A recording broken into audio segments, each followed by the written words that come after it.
नमस्कार, मैं जितेंद्र गुप्ता और आप देख रहे हैं स्टार सिटी न्यूज़। मैं इस वक्त दिल्ली के त्रिनगर विधानसभा केशवपुरम ज़िले में मौजूद हूँ और साथ ही हमारे मंत्री अभी नवनियुक्त बनाए गए हैं जिला केशवपुरम से, सुरेश खारी जी। आइए इनसे सीधी बात कर लेते हैं। स्वागत है सबसे पहले सुरेश जी आपका। हाँ, थैंक यू। मैं जिला मंत्री केशवपुरम। अच्छा, मेरा सर आपसे सवाल है, अभी आपको पार्टी ने एक ज़िले की जिम्मेदारी दी है मंत्री पद की। सबसे पहले आप अपनी पूरी टीम को क्या मैसेज देना चाहते हैं? पूरी टीम को बड़ा अच्छा मैसेज देना चाहता हूँ कि हमारे जिला अध्यक्ष जी ने जो टीम बनाई है, प्रदेश नेतृत्व के जो टीम अच्छी बनी है, टीम ऐसी बनी है कि हमारा जिला हमेशा ही दिल्ली में नंबर 1 आता है। तो काफ़ी लोग सर आपको आ रहे होंगे बधाई देना, आपको कॉन्ग्रेचुलेशन करने का। हाँ, काफ़ी बधाइयाँ आ रही है और बाकी 2-3 जगह स्वागत समारोह भी हुआ है। कैसा लग रहा है आपको सर, जिला मंत्री आपको जो एक जिम्मेदारी दी है और आगे चुनाव आ रहे हैं 2024 के, तो क्या मतलब प्लानिंग किस तरह आप लेके चल रहे हैं पार्टी? देखो जी, जिला मंत्री के नाते अब मेहनत करनी पड़ेगी पूरे ज़िले के अंदर। और हमारा तो पूरा त्रिनगर मंडल अभी से ही सक्रिय हो चुका है और हम पहले से ही सक्रिय है। मैं खुद ही प्रचार करने के लिए घर घर डोर टू डोर जाता हूँ। यहाँ डीडीए के फ्लैट है, मैं 4-4 मंजिल तक वोट मांगने के लिए जाता हूँ अपने 1-2 साथियों को साथ लेकर। पंपलेट वगैरह सब कुछ दे कर आता हूँ मैं। तो इस बार 24 के चुनाव में सर पूरी मेहनत रहेगी? पूरी मेहनत रहेगी। हम बड़ी अच्छी वोट से जितवा के लाएंगे जो भी हमारा उम्मीदवार आएगा चांदनी चौक सीट से। अब शुरुआत जैसे आपकी जो हुई है सर, किस किस तरह की शुरुआत हुई है अभी? शुरुआत अच्छी हुई है, बहुत अच्छी शुरुआत हुई है। मीटिंगें शुरू हो गई हैं सर? बिल्कुल, अभी तक 2 मीटिंग हो चुकी। अच्छा, वैसे आप जो जुड़े हैं राजनीति में, लगभग कैसे आपका आना हुआ, थोड़ा सा बताएंगे? मेरा राजनीतिक में जी, मेरा कॉलेज टाइम से ही था और मुझे हमारे पूर्व मुख्यमंत्री साहिब सिंह वर्मा जी थे जो हमारे रामपुरे क्षेत्र से निगम पार्षद थे। भाई उनके साथ हम आया जाया करते थे, तो हम राजनीतिक क्षेत्र में आ गए उसी दौरान से जुड़े हैं आप सर? तब से ही। तो बेसिक आपका जो रामपुरा जो गांव लगता सर, यहाँ के बेसिक क्या क्या समस्या है इन क्षेत्रों में? क्षेत्र की समस्या देखो जी, ये आप पार्टी का वो विधायक है प्रीति तोमर, यहाँ पे काम करने के लिए बिल्कुल राजी नहीं है। जो भी लोग यहाँ काम करने के लिए उनके पास जाते हैं निवेदन करने के लिए, तो वो कहते हैं कि हमें त्रिनगर वालों ने वोट थोड़ी दी है, मैं काम कैसे करूँ। किसने दिए हैं वोट सर? त्रिनगर की जनता ही देगी वोट उनको? नहीं, जहाँ जहाँ से ये हारता है वहाँ ये काम नहीं करता। अच्छा, तो मतलब ये कहीं ना कहीं राजनीतिक मतभेद माना जा रहा है इन क्षेत्रों में? देखो जी, मतभेद तो अपने प्रीति तोमर कर रही है ना जी। मेरे ख्याल प्रीति तोमर को लोगों ने अच्छी तरह से देखा नहीं है, उनके हस्बैंड जितेंद्र तोमर ही आते हैं। तो समस्या जैसे आवारा गांव को लेके भी यहाँ कुछ समस्या बताई जा रही थी रामपुरा गांव के अंदर। देखो जी, रामपुरा गांव में पीछे एक नाला है जो नजफगढ़ ड्रेन में जाके मिलता है। 4 साल पहले उस नालों को ढकने के लिए एक शिलान्यास का पत्थर लगाया था प्रीति तोमर ने, आज तक नहीं ढका गया वो। अच्छा, अब तो वैसे ही वैसे के वैसे यहाँ पे इलेक्ट्रॉनिक सामान, सोने चांदी की चीज़ें, ये सब खराब हो जाती है। पीतल की रही, तांबे की रही, यहाँ सब खराब हो जाती है। अच्छा, यहाँ के सर जो जिला अध्यक्ष हैं वीरेंद्र गोयल जी, और साथ में यहाँ की त्रिनगर की निगम पार्षद मीनू गोयल जी हैं, इन दोनों के कोऑर्डिनेट से त्रिनगर का वार्ड जो है आपका, क्या क्या काम हो रहे हैं इस क्षेत्र में? देखो जी, इससे पहले आप पार्टी का निगम पार्षद था, मेरे ख्याल मेरे घर के सामने मामचंद पार्क है, इसमें महीनों महीनों सफाई कर्मचारी नहीं आते थे, जो माली होते थे वो नहीं आते थे। लेकिन आज आप देखो यहाँ कितना अच्छा पार्क चमक रहा है, पेड़ पौधे देखो।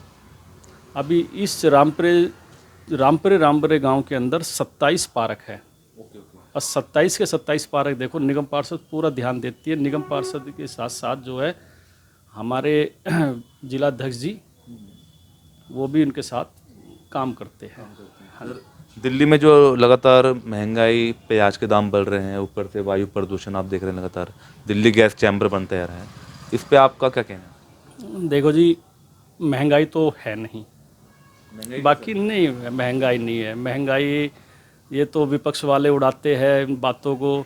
बाकी गैस चैम्बर आप देखो, सुबह मैं पार्क जाता हूँ, 2 घंटे पार्क लगाता हूँ, लेकिन आज मुझे महसूस हुआ कि मेरे गले में कुछ खराश हुई है, कुछ भारी भारी मेरा गला लग रहा है। बाकी हम संघ की शाखा लगाते हैं, तो उस शाखा में कुछ लोग बोले कि हमारे गले में भी कुछ दिक्कत आ रही है। तो ये तो गैस चैम्बर तो बना हुआ है, ये तो केजरीवाल की नाकामी है। तो कहने का सरकार विफल है आज के समय में सर? सरकार बिल्कुल विफल है। सरकार काम करने के लिए तैयार नहीं है, उनको पैसा कमाने से फुर्सत नहीं है। सरकार के जो मंत्री है 3 तो जा चुके हैं, चौथे की मुख्यमंत्री जी की तैयारी हो चुकी है। तो सर दिल्ली की जनता की क्या मांग है इस बार चुनाव में? देखो जी, जो भी हम मिलते हैं जनता से, तो जनता आज केजरीवाल को बहुत बुरा भला कह रही है। मतलब कहने का मतलब ये है कि बिजली पानी तो पहले वाली सरकार भी दिया करती थी, इसने क्या नया दे दिया। वो तो बीजेपी भी पीछे चुनाव लड़ा था हमने, तो वो तो हमने भी कहा था, लेकिन क्या है कि कुछ आ जाते हैं जी, लालच में आ जाते हैं। लेकिन इस बार ऐसा नहीं होगा। इस बार बीजेपी की सरकार बनेगी दिल्ली के अंदर, और बहुमत में सरकार बनेगी। अच्छा सुरेश जी, 5 राज्यों में भी चुनाव है, राजस्थान, छत्तीसगढ़, तो वहाँ का रुझान क्या क्या देखने को मिल रहा है?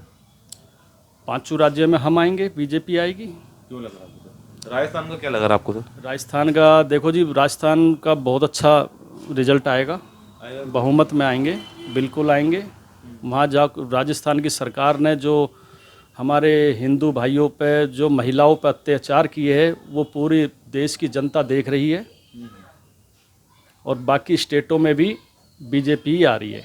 आपकी अपनी सेवा क्या सर? अपनी आप जो काफ़ी संस्थाओं से जुड़े हुए हैं और आप एक पॉलिटिकल भी हैं, तो लोग आप जो किस किस तरह की मदद करते हैं क्षेत्र के लिए? देखो जी, मदद तो करने के लिए आ ही रहे हैं ना जी।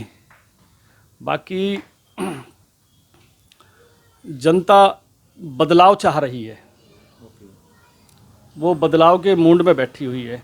आज चुनाव करवा दो, दिल्ली में बीजेपी की सरकार बनेगी। मगर आपका अपना कोई प्रयास रहता सर क्षेत्र में? जो भी समस्या आप देखते हैं कि आपने बताया थोड़ी देर पहले, काफ़ी समस्या यहाँ पे उत्पन्न रहती है, विधायक जी नहीं आ रहे हैं क्षेत्र में, तो इन समस्याओं के लिए आपका अपना क्या प्रयास है? देखो जी, प्रयास तो यही है, क्षेत्र की जनता जो हमें बताती है। हम पीछे एक चौपाल है, बघेल चौपाड़, वे लोग बघेल चौपाड़ के लिए 12 साल पहले चौपाड़ बनी, उसकी रिपेयरिंग के लिए कई बार प्रीति तोमर के पास गए, लेकिन उन्हें आश्वासन दे के अभी तक कुछ नहीं करा। पिछले 4 साल से चक्कर लगा रहे हैं। पीछे हमारे निगम पार्षद जी ने कुछ अपने फंड से कुछ उसकी रिपेयर भी करवाई है, कुछ काम कराया है। मतलब विधायक के कामों को भी पार्षद जी, वो तो विधायक कहते हैं कि अपने निगम पार्षद से काम कराओ, आपने उनको जिताया है। तो मगर आपका भी फर्ज बनता है, विधायक का भी बनता है फर्ज, कि विधायक ने भी, जनता ने उनको चुन के भेजा है। देखो, विधायक का फर्ज तो होना चाहिए। काम निगम पार्षद कर रही है मीनू गोयल जी। तो अब इस बार नकारेगी 2025 के विधानसभा चुनाव में सर? भाई साहब, बिल्कुल नकारेगी। इस बार दिल्ली के अंदर सरकार ही बीजेपी की है। तो क्या लगता है इस बार 25 साल का बनवास टूटेगा सर सुरेश जी? बिल्कुल टूटेगा जी, बिल्कुल। क्यों लग रहा है आपको इतना कॉन्फिडेंस? देखो जी, मोदी जी के विकास। मोदी जी का चेहरा चलेगा विधानसभा चुनाव में सर? मोदी जी का चेहरा चलेगा जी। वो तो एक लोकसभा चेहरा है, एक मोदी जी विधानसभा का चेहरा। विधानसभा चेहरा चलेगा, बिल्कुल चलेगा जी। क्या व्यक्तिगत चुनाव नहीं लड़ा जाएगा सर? क्या व्यक्तिगत एक कैंडिडेट भी होता है, उसकी भी अपनी इच्छा भी होती है? कैंडिडेट की देखो जी, एक कैंडिडेट पे भी निर्भर करता है, और मोदी जी तो हमारे नेता है। तो सर मोदी जी के नेतृत्व में आप 25 का बनवास बिल्कुल बिल्कुल बिल्कुल बिल्कुल तोड़ने जा रहे हैं जी। मोदी जी का विकास पूरा वर्ल्ड देख रहा है जी।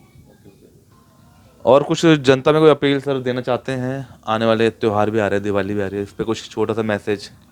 मैं दिल्ली की जनता को दिवाली की शुभकामनाएं देना चाहता हूं, और मैं आगे यही कहना चाहता हूं, हमारे माननीय प्रधानमंत्री जी का कार्य देखिए और सोच समझ के वोट डालिए, और भाजपा की लोकसभा में सरकार बनाए, और दिल्ली में 25 साल का रिकॉर्ड तोड़े बीजेपी की सरकार बनाए।